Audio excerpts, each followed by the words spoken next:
Have you ever looked at a character on TV or in a movie and thought, wow, this character is really awful?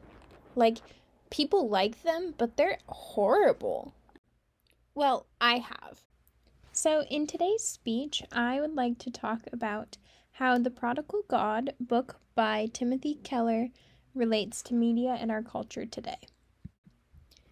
In this book, we see Timothy Keller looking at the parable from the Bible called the prodigal's lost son. Keller brings to mind that in this book there are two sons in the story about the prodigal son, not just one.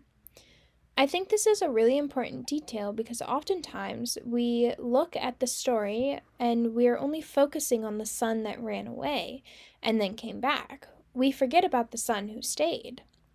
Now, in this book, we are going to call the son who stayed the older brother, and the son who left the younger brother. Keller makes a distinction that even though we all see the older brother as a good brother because he stayed and because he's consistent in his work out in the field, but in reality, he's the person who drove away the younger brother. Now, we see this concept a lot in movies. The perfect older brother makes the younger brother feel like he needs to prove himself, so he goes off and tries to do just that, prove himself. We also see this concept in a lot of TV shows. For example, the medical drama TV show Grey's Anatomy. In Grey's Anatomy, the main doctor, Meredith Grey, becomes a doctor in order to prove her mom wrong.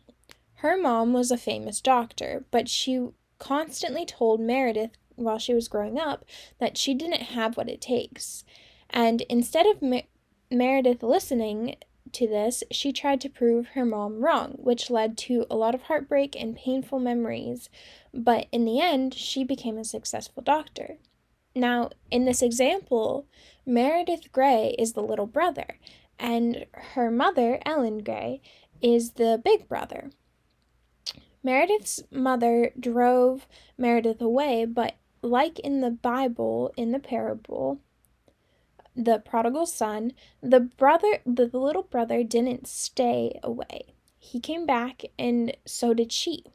She came back and became a doctor, which led to a lot of healing and a healthy relationship.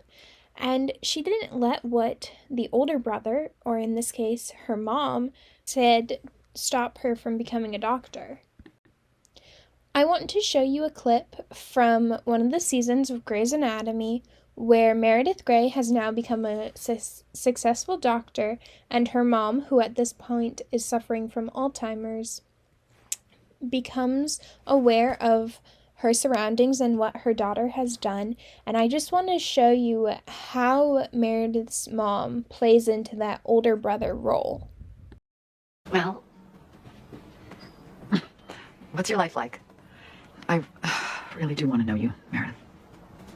Well, I have a boyfriend. Does he understand the demands of your career? Because not all men do. They say they do up front, but they... He's great. He's a doctor, too, so he gets it. Good. He's actually... Have you chosen a specialty? No, it's still early. Christine has already chosen cardiothoracics. Yeah. Well, I guess I'm just waiting to be inspired. I'm happy now. I feel like I know who I am. Plus, I think when you have someone in your life that you love, you really love, I think that's... I don't know, I'm really happy. What happened to you? What do you mean? You're happy? You're happy now? The Meredith I knew was a force of nature, passionate, focused, a fighter. What happened to you? You've gone soft. Stammering about a boyfriend and saying that you're waiting to be inspired. You're waiting for inspiration. Are you kidding me? I have a disease for which there is no cure. I think that would be inspiration enough. Listen to me, Meredith.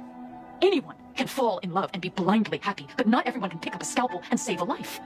I raised you to be an extraordinary human being. So imagine my disappointment when I wake up after 5 years and discover that you're no more than ordinary.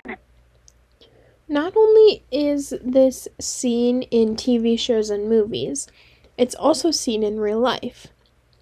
I know so many people who have walked away from the church because of an older brother.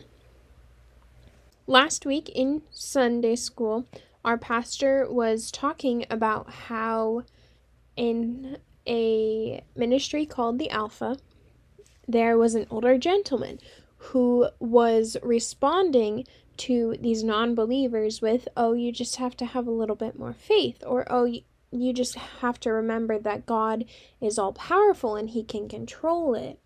Which, yes, those are true things, and yes, those are things that I truly believe, but we do not say those things to non-believers because it's just going to push them out of the church.